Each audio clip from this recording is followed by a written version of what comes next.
président de la filière électronique française. Merci à Vincent Bedoin de nous rejoindre. Est-ce que vous nous entendez bien, Vincent ? Je vous entends très bien. Donc, la parole est à vous. Je vous en prie. Merci pour cette intervention. Bonjour tout le monde. Alors, est-ce que vous m'entendez bien ? On vous entend très bien, Vincent. Bon. Bonjour tout le monde. Alors, tout le monde est, je crois, dans notre belle filière électronique très experte. Il n'y a pas beaucoup de femmes dans l'assistance. Est-ce qu'il y en a quand même ou est-ce que là, j'en vois pas, moi ? Il y en a ou il n'y en a pas ? J'en vois une au fond, peut-être, mais bon. Alors, je vais vous présenter la filière électronique. Je vais vous partager mon écran.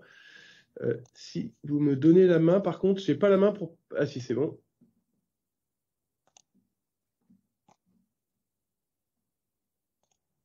Est-ce que vous voyez mon écran ? Ouais, on le voit très bien, oui. Super. Alors, moi, l'objectif aujourd'hui, c'est de vous présenter ce qui se passe au niveau de la filière électronique. Hein. Je pense que vous en savez pas mal, mais c'est de vous donner une image un peu globale. L'électronique, déjà, s'affirme de plus en plus, et ça, c'est une vraie satisfaction, comme un secteur stratégique. Je ne reviens pas sur le fait qu'on vit une période de transformation digitale, qu'il y a de vraies opportunités pour notre industrie qui est transverse, hein, qui à toute cette transformation et qui est au service des autres filières. Mais il y a une prise de conscience petit à petit que les objets intelligents, les objets connectés, tout ça couplé à une transition énergétique, touche tous les secteurs de l'industrie et que finalement la croissance des prochaines décennies elle va appartenir à ceux qui sauront bénéficier de ces innovations technologiques. Et ces innovations technologiques, pour beaucoup, pas uniquement, mais pour beaucoup, reposent sur l'électronique. Donc on a une certaine expertise au niveau national, mais le point vraiment de départ est quelque part la vision que l'on partage, et que j'espère que vous partagez aussi, c'est que à une époque où on parle de réindustrialisation, ce mot revient à la mode, ou d'industrialisation dans nos pays, en fait, il n'y aura pas d'industrie française forte sans une industrie électronique forte. Alors, la filière électronique dont je suis vice-président, le président est Thierry Tingot de ST Microelectronics. En fait, elle est assez complexe, elle est assez experte, mais elle est aussi hétérogène, elle n'est pas uniforme. On a bien sûr les composants, avec une grande variété de composants.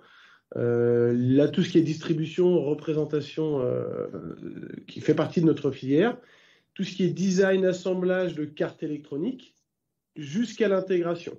Et tout ça, ça vient s'intégrer dans un grand nombre de filières applicatives. Et ce qu'on peut voir, c'est qu'il y a de plus en plus d'électronique partout.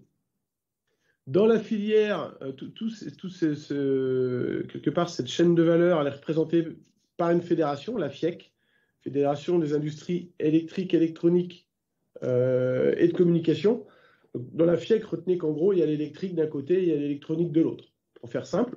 Et dans cette partie électronique, il y a différents syndicats qui sont les syndicats globalement des ronds que vous voyez au milieu. En rajoutant le logiciel embarqué. Des enjeux de formation, des relations avec des écosystèmes, laboratoires, R&D, matériaux. Donc, finalement, une filière assez, encore une fois, comme je le répète, experte, complexe, avec énormément d'interactions entre tous les maillons de cette filière. De plus en plus de débouchés, je ne reviens pas dessus. Pour vous donner quelques chiffres, aujourd'hui, on estime la filière électronique à 15 milliards d'euros de chiffre d'affaires, qui se décompose à peu près sur 4 milliards sur la partie composants, avec notamment 80% à l'export, plutôt sur la microélectronique, le semi-conducteur. 5 milliards d'euros sur tout ce qui est assemblage électronique. 3 milliards sur tout ce qui est connectique, composants, passifs, PCB. Les 4 milliards en haut, c'est juste la microélectronique, excusez-moi. Et 3 milliards d'euros sur tout ce qui est autre, dans lequel on retrouve le logiciel embarqué, la distribution, les équipements. À noter qu'aujourd'hui, quand on prend vraiment la balance commerciale française qui intègre cette électronique, avec une partie sur les filières aval, on reste pour autant sur une balance commerciale déficitaire, c'est-à-dire qu'on exporte moins qu'on importe. J'en parlerai peu aujourd'hui, mais c'est quand même un enjeu aujourd'hui sur notamment tout ce qu'on importe et la dépendance à l'Asie, mais aussi on importe d'Allemagne et des US. Et c'est extrêmement vrai sur la partie évidemment composants, mais on apporte aussi également au niveau de la partie assemblage électronique. Cette filière française, on estime que c'est à peu près 80 000 emplois directs et un peu moins de 200 000 emplois indirects, avec un nombre aussi très significatif de chercheurs dans des organismes de recherche publique, puisqu'on est un peu moins de 10 000 chercheurs. Le conseil stratégique de filière, dont je suis le vice-président, comment il se matérialise? Il se matérialise par un contrat de filière qui a été passé avec le gouvernement, qui a été signé à Crolles en 2019, sur lequel on a 6 axes stratégiques. Premier axe, qui peut-être est plus particulièrement ce qui vous intéresse au niveau du CATI et du système, je crois que c'est comme ça qu'on le prononce, c'est la maîtrise des technologies clés. Il y a évidemment un enjeu fort d'industrie électronique du futur, un enjeu de participer à la transformation numérique des entreprises, et notamment les entreprises de la filière, un très très très fort enjeu également de compétences et d'emploi. On a dans notre filière une expertise forte, mais aussi on est touché par la pyramide des âges, avec un certain nombre d'experts de nos filières qui vont partir en retraite dans les prochaines années, avec un vrai enjeu aussi de recrutement des compétences dont on a besoin. Une action à l'échelle européenne, parce que dans les enjeux notamment de R&D, les plans de développement, les plans d'innovation, l'action française peut être dans certains cas insuffisante. Et puis un pavé spécifique qui s'est rajouté après, mais qui est très lié aux maîtrises des technologies clés, mais un pavé spécifique pour faire ressortir ce qui nous semble être un enjeu clé, qui est l'intelligence artificielle, dans la partie qui sera plutôt la partie embarquée pour notre filière.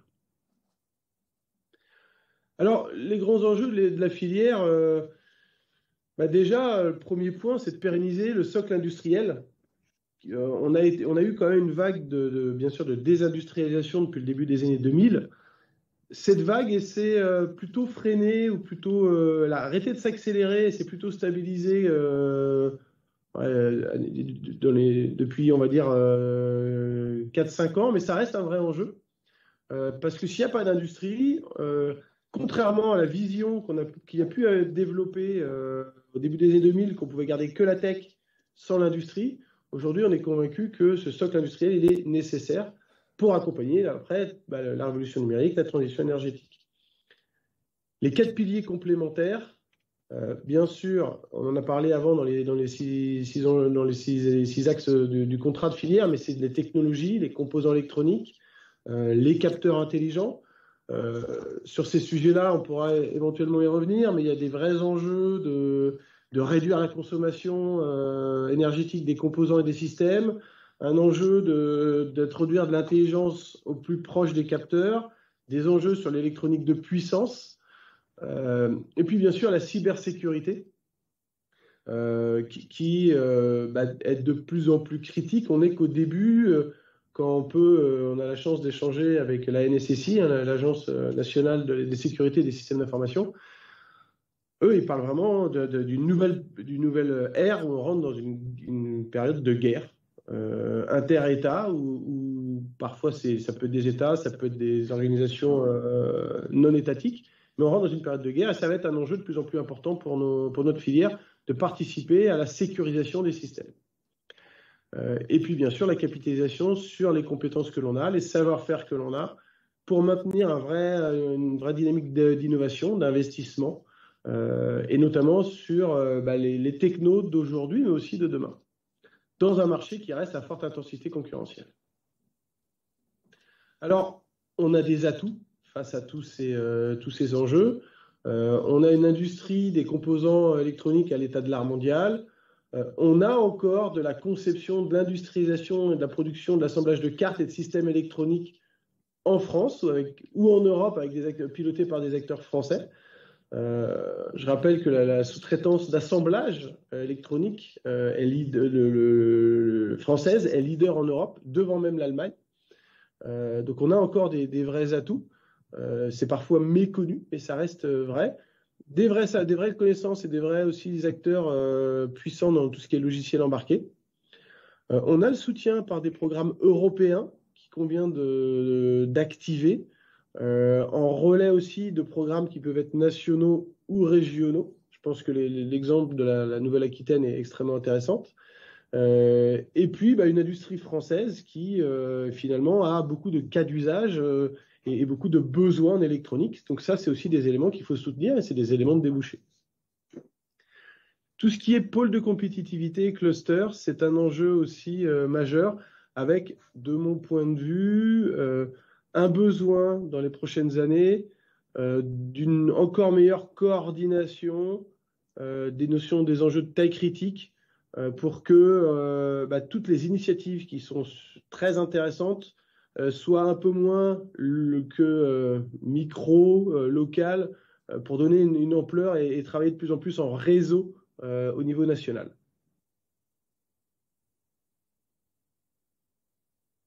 Alors, sur ce qui a été fait depuis 2019, le gros du travail de la filière, qui est quand même piloté par la partie des composants, pour être très clair, c'est le plan Nano 2022 et ce qu'on appelle l'IPCEI. Donc IPCEI, c'est tout ce qui est, vous voyez la définition, Important Project of Common European Interest.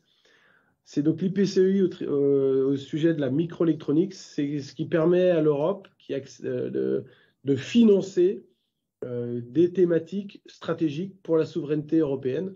Et donc là, le premier point, c'est la négociation du plan Nano 2022 avec un soutien européen de plus de 1 milliard, entre 1 milliard et 1,2 milliard pour développer les nouvelles technologies, notamment de la microélectronique. Il y a aussi tout le travail qui est fait avec le CEA, mais pas uniquement, et qui fait collectivement pour accélérer l'intelligence artificielle embarquée. Un renforcement également du travail avec les filières aval pour mieux coordonner les roadmaps technologiques. C'est ce qui donne par exemple le travail en cours entre la filière électronique et la PFA, plateforme française automobile, pour développer toute les technologies sur l'électronique de puissance dans la logique d'électrification des véhicules. Lancement également d'un engagement pour le développement de l'emploi et des compétences, j'y reviendrai. Une mobilisation forte aussi sur la résilience de la filière, j'y reviendrai également. Et puis différents groupes de travail qui ont été lancés sur la numérisation de la supply chain ou sur une task force environnementale pour préparer les conditions pour développer l'industrie électronique du futur chez les différents acteurs de la filière. Alors, je ne peux pas parler de la filière sans parler aussi de où est-ce qu'on en est aujourd'hui, dans une situation, je pense qu'on peut tous juger critique sur l'approvisionnement des composants. Avec un petit S qui manque. Alors, dans le contexte, et pour essayer de résumer ce qui se passe aujourd'hui, ce qu'il faut savoir déjà, c'est qu'on est sur un marché qui est très concentré. Ça veut dire très concentré, c'est-à-dire quoi? Ça veut dire que les 10 premiers plus gros fournisseurs du semi-conducteur représentent 56% du volume total du marché. Et les 10 premiers clients consomment 42% de l'offre. Donc on voit déjà que sur les grosses masses, suivant leur consommation ou leur production, ça a un impact immédiat sur le reste du monde. Ensuite, on a eu un contexte avant Covid qui était déjà d'explosion de la demande de semi-conducteurs lié au nouveau marché de l'IoT, lié à l'automobile. Faut savoir que une Ford Focus, d'après le patron de Ford, c'est à peu près 300 microcontrôleurs. Une Ford électrique va passer de 300 à 3000. Donc, dès qu'on est sur des enjeux d'électrification des véhicules, il y a une augmentation de consommation du semi-conducteur. Mais ça, c'est un peu vrai partout. Donc, on était déjà, avant le Covid, sur des délais d'appro qui étaient un peu tendus. pendant le Covid, on a eu une complète désynchronisation avec d'un côté l'arrêt de l'économie et une réduction drastique de la production de semi-conducteurs. Mais en même temps, pendant le confinement, une explosion de la demande de multimédia, d'informatique, de jeux vidéo, d'appareils de fitness, qui ont fait complètement exploser le besoin en microcontrôleurs, enfin d'une manière générale en semi-conducteurs. Donc là, on est sur une désynchronisation avec finalement une demande largement supérieure à l'offre et aux capacités de production qui remettent du temps à se mettre en place. Les restrictions américaines qui ont visé la Chine génèrent aussi un report vers notamment la Thaïlande et un goulot d'étranglement sur les grands fondeurs taïwanais, pardon, excusez-moi. Là, par rapport à cette situation qui se tend, moi, je veux dire que c'est un phénomène de panique générale, un peu comme on a sur les pâtes dans les supermarchés quand tout le monde se précipite pour acheter et mettre des stocks. C'est un peu ce qui s'est passé, enfin un peu beaucoup même, avec une augmentation globale des besoins pour tirer les composants, qui génère des surstocks un peu partout, pas forcément sur les semi-conducteurs, mais sur d'autres familles de composants. Et on arrive à des situations très très complexes également sur les composants passifs, mais qui sont a priori quand même globalement plus liés à des surstocks partout, tous ceux qui ont tiré la matière, mais qui n'ont pas pu produire parce qu'il par contre il manque des semi-conducteurs. Sur 2021, il y a eu plusieurs autres événements conjoncturels qui sont venus aggraver la situation. Ce qu'il faut savoir, c'est que la dépendance à Taïwan, en 2021, il y a eu la plus grande sécheresse depuis 50 ans en Taïwan. C'est pas anodin parce que l'industrie du semi-conducteur consomme 53 000 tonnes d'eau par jour à Taïwan. Donc quand il y a la sécheresse, ils réduisent les productions. Des incendies sur la plus grosse usine de Renesas au Japon, le lockdown en Malaisie, qui est clé dans le processus de fabrication et de test du semi-conducteur. Plusieurs éléments qui sont venus encore plus perturber le deuxième semestre de 2021. Et puis on reste sur des délais assez significatifs aussi pour augmenter les capacités, même s'il y a des grands plans d'investissement qui sont annoncés sur notamment l'industrie du semi-conducteur. Les délais pour mettre en œuvre ces augmentations de capacité de production restent tendus. Pour finir sur ce tableau, faut savoir quand même aussi que l'Europe n'est pas servie en priorité. On ne représente que 10% du marché mondial, là où l'Asie-Pacifique va représenter 60%. Et également un constat que moi j'ai pu faire en tant que patron de la Croix. On a un partenaire aux US, Firstronic, qui fait de la sous-traitance électronique. Visiblement, des acteurs comme TI, ça n'engage que moi ce que je dis là, mais ce que j'ai pu constater, ils vont servir en priorité les usines de leurs clients aux US par rapport à même des grosses usines de clients comme Flextronic ou autres, qui sont pourtant des acteurs américains, mais des usines qui ne sont pas aux US, ne sont pas servies en priorité. On n'a pas ce fonctionnement-là aussi clairement avéré. Si ça se confirme, moi j'ai pu le constater, mais je n'ai pas une vision globale, mais on constate moins ça quand même entre acteurs européens. Alors, donc dans les enjeux et les quelques priorités pour la filière, la première, c'est la gestion de crise actuelle qui fragilise quand même certains acteurs, et puis le plan de relance et de relocalisation, avec plusieurs priorités. Déjà, d'essayer d'avoir une veille sur ce qui se passe. On assiste à travers les syndicats professionnels, les entreprises du secteur, autant que possible. On a un lien très très resserré avec le Conseil national de l'industrie et Agnès Pannier-Runacher, qui est notre ministre de tutelle au niveau de l'industrie, pour essayer de donner de la visibilité sur les délais d'appro, sur la situation et sur son évolution. Également, on est force de proposition, on essaie de l'être sur le plan de relance et de relocalisation auprès des pouvoirs publics. Cette action-là, elle a permis, je pense, de pouvoir vraiment flécher un grand nombre, je ne vais pas dire prioriser, mais vraiment de flécher dans le plan France Relance et dans les plans ou les subventions qui ont pu être accordées en 2021. Et j'espère pour 2022, il y aura un peu encore du support. Un nombre de projets importants, 95 projets lauréats ont été soutenus, c'est à hauteur de 128 millions d'euros,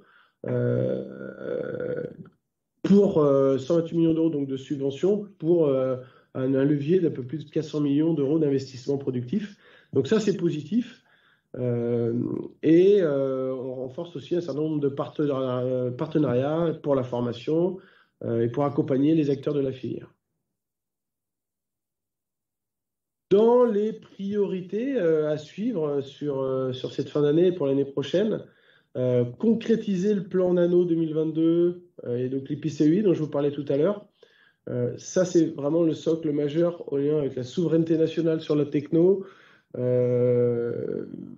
y a aussi le projet Cyber Physical System, CPS, pour structurer la filière et l'offre française, notamment en lien avec les filières applicatives automobiles, aéronautiques. Un enjeu encore de continuer à synchroniser les roadmaps techno, anticiper les marchés de demain, concentrer les investissements de la filière pour accélérer ensuite la French Fab. Ça, sur ces sujets-là, qui je pense peuvent vous toucher directement, je pense que vous contribuez déjà pour certains d'entre vous au workshop ou au groupe de travail sur ces sujets.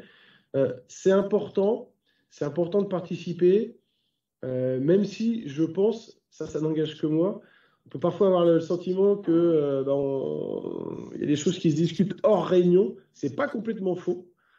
Et c'est pour ça qu'il faut être présent pour vraiment pouvoir contribuer et vous assurer que la vision que vous pourriez porter, elle est bien prise en compte.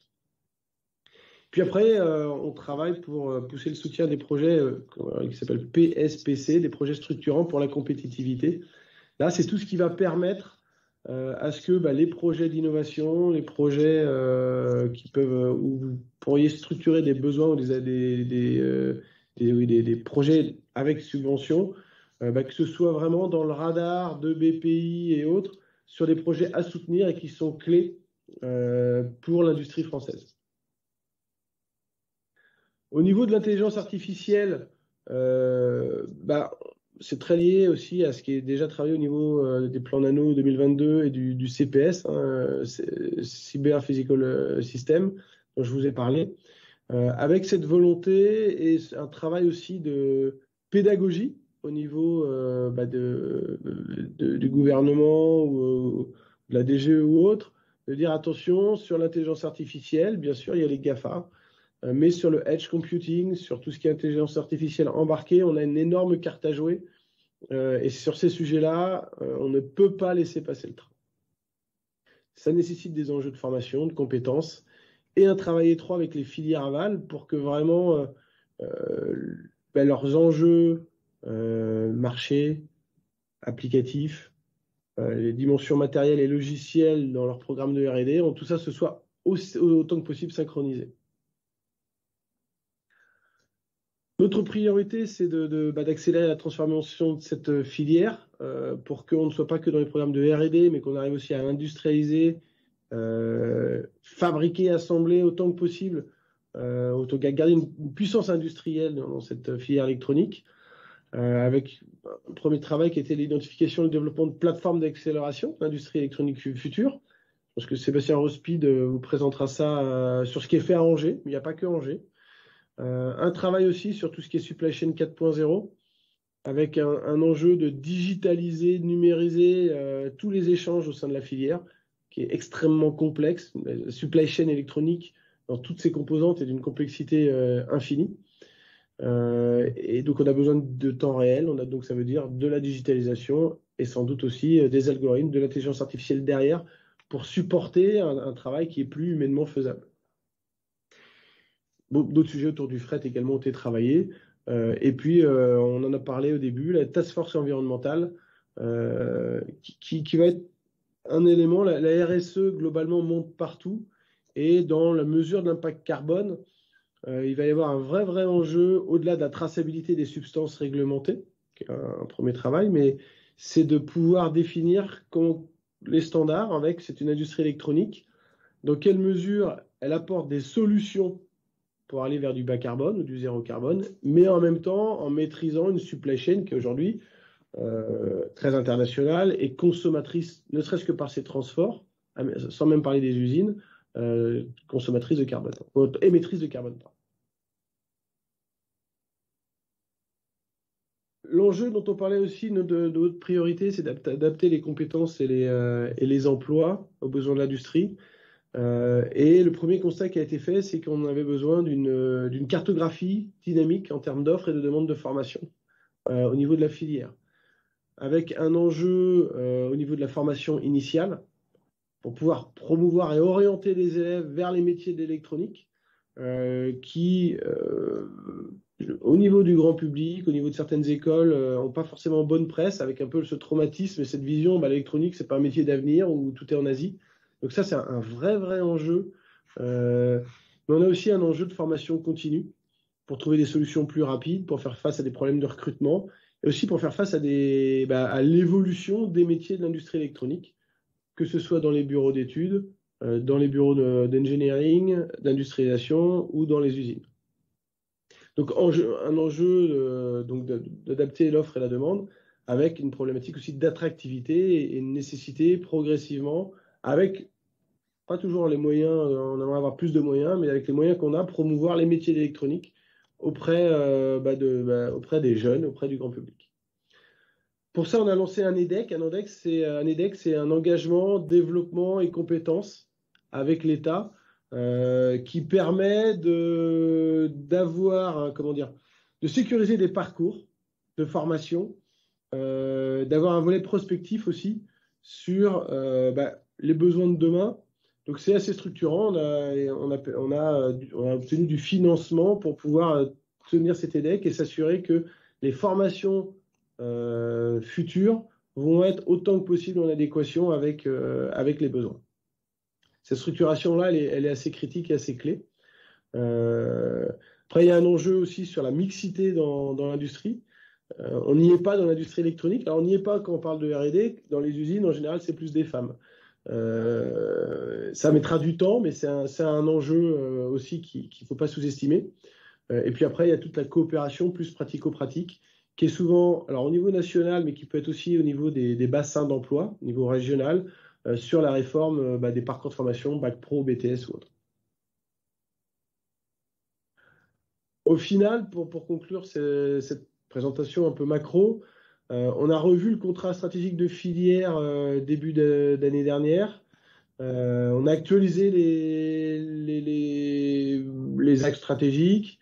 On a 3 nouveaux axes structurants par rapport aussi à ce que je vous ai présenté.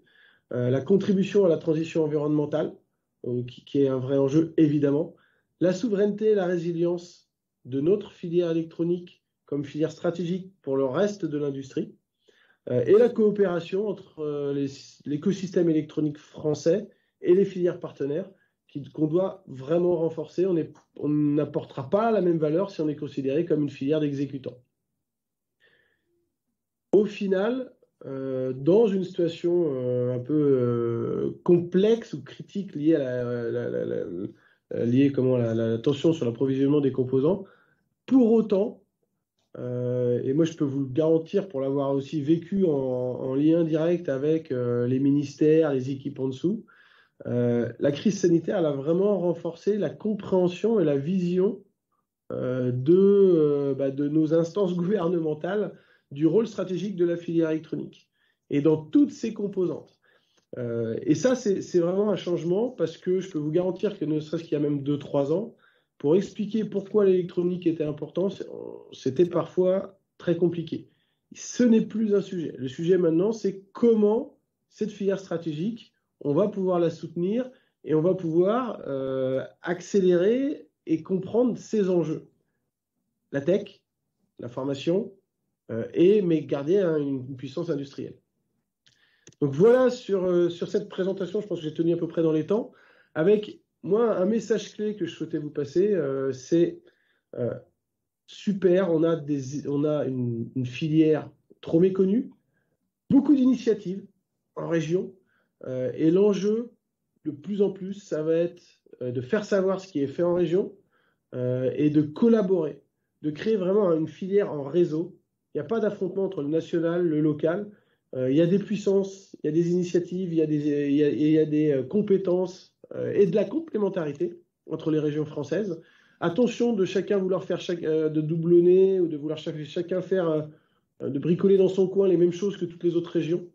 Et donc, pour moi, le maître mot dans quelque part, l'alignement de planète potentiel pour notre filière sur les prochaines années, c'est la collaboration.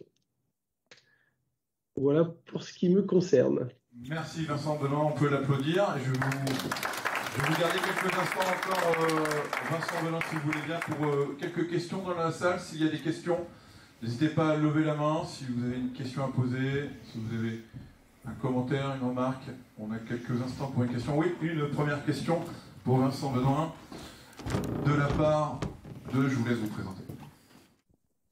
Bonjour, Pierre-Yves, ES Proto. Ma question, enfin j'en ai deux. Elle concerne premièrement la filière des circuits imprimés en France, car à mon opinion, le circuit imprimé est un des premiers composants les plus stratégiques d'une carte électronique. Je parle en tant qu'assembleur de cartes électroniques.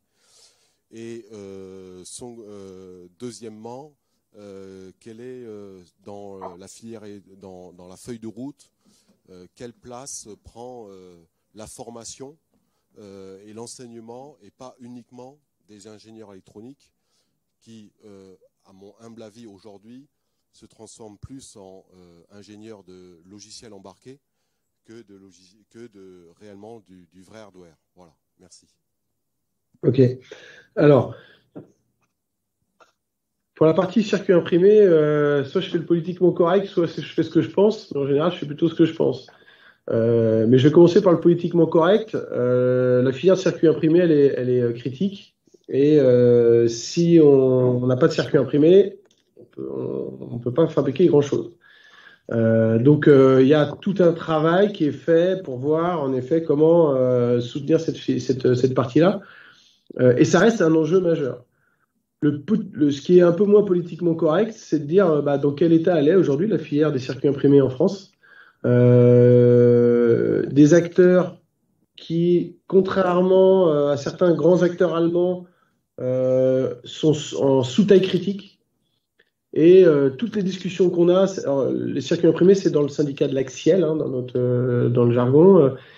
C'est tout le travail, on est conscient de ça, mais comment on relance? Parce que on est plutôt en sous-critique. Et moi, mon sentiment personnel, c'est que on a des acteurs aujourd'hui qui sont petits, qui ont des outils de production qui sont à peu près à 60-70% de leur capacité, mais qui ont une problématique de performance, pas seulement compétitivité, mais aussi délai de livraison ou autre, et qui sont sur des niches très applicatives.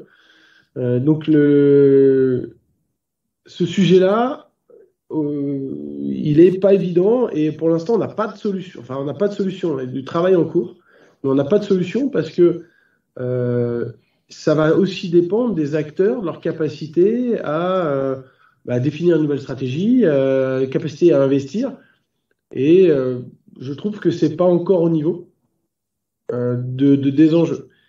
Mon avis à moi, c'est que si sur ces sujets-là, on pense pas européen, si on pense pas comment on va sécuriser les approvisionnements, créer peut-être des regroupements et pas penser que français, parce que nos acteurs français sont un peu petits, ça risque d'être compliqué. Et qu'à mon avis, l'enjeu au niveau d'une filière nationale ou européenne, c'est de s'assurer qu'il y ait des acteurs, qu'ils soient français, qu'ils soient allemands, qu'ils soient européens, ou même qu'ils soient asiatiques, qui puissent éventuellement relocaliser des capacités de production de circuits imprimés en Europe, pas forcément en France.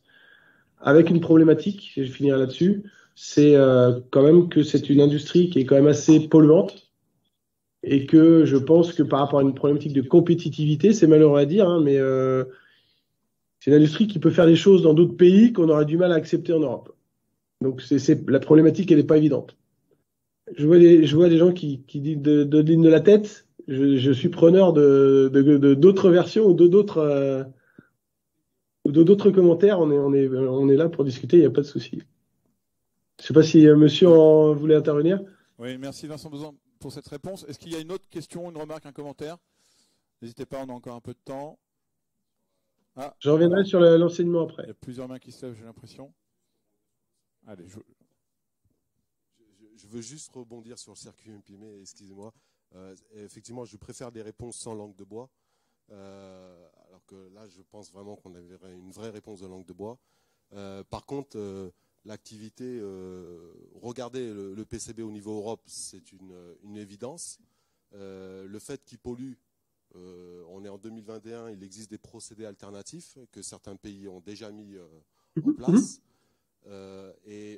Si la feuille de route de la filière électronique est en capacité, et d'après ce que j'ai compris, c'est le cas, est en capacité d'amener en Europe de la fonderie de silicium, des fondeurs de composants, je pense qu'on est tout à fait capable d'apporter des fabricants de circuits imprimés. Juste pour donner un exemple, une fab de silicium, c'est 10 milliards, une fab de PCB, c'est 10 millions.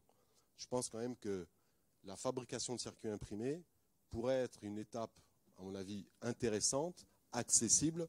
La fonderie requiert des moyens que peut-être nous ne disposons pas directement en Europe.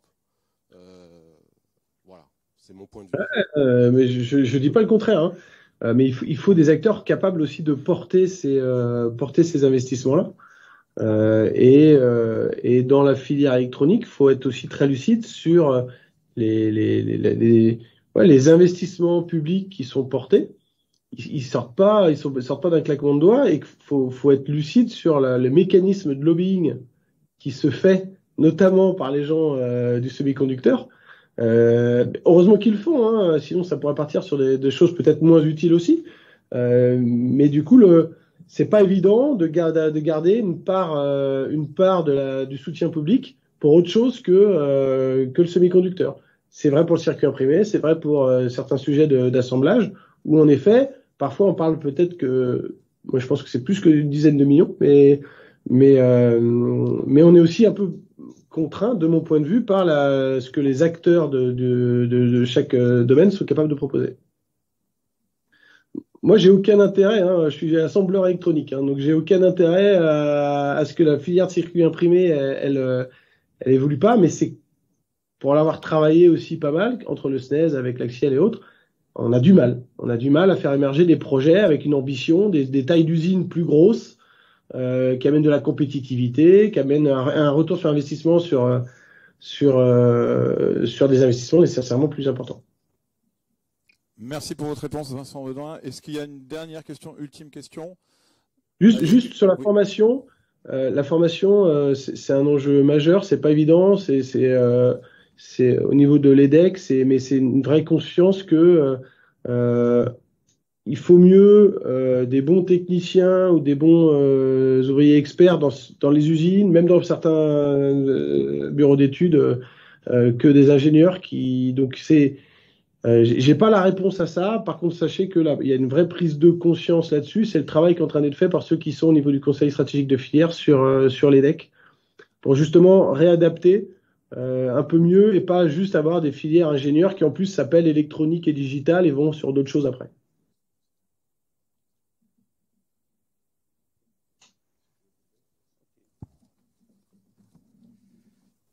Bonjour, je m'appelle Edouard Lafont, donc je suis porteur de projet sur des regroupements d'entreprises de la filière électronique.